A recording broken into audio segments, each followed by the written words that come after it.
For my next video, I'd like to do one on the Samsung Galaxy S24 Ultra or all other Samsung devices. I'm pretty sure this works on some pretty old Samsung devices as well, and quite possibly on a lot of the Google phones. But I'm doing this specifically on the S24 Ultra, so I wanted to make that known. So the video is going to be about how to fix an app if it's crashing or not working correctly. The obvious way would be just simply tap and hold on it and remove, okay?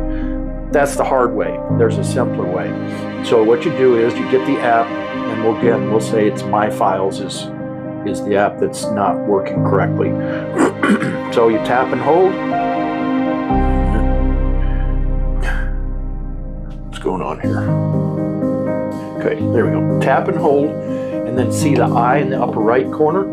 All apps will have that, so you go ahead and tap the eye. You scroll down to storage, and we'll hit clear data, and we'll clear. It didn't give us a chance to clear cache, but you also want to clear the cache. Usually clear data will clear them both out.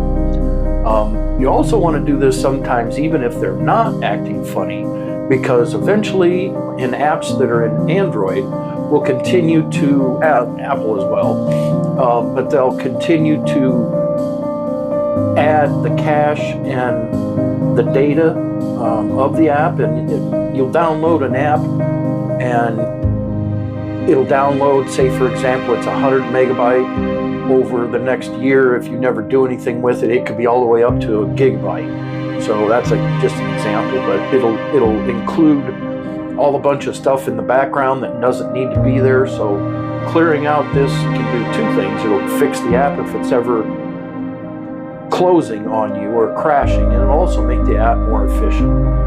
Okay, so that's my video on how to fix an app from crashing and how to make them run a little faster and more efficient.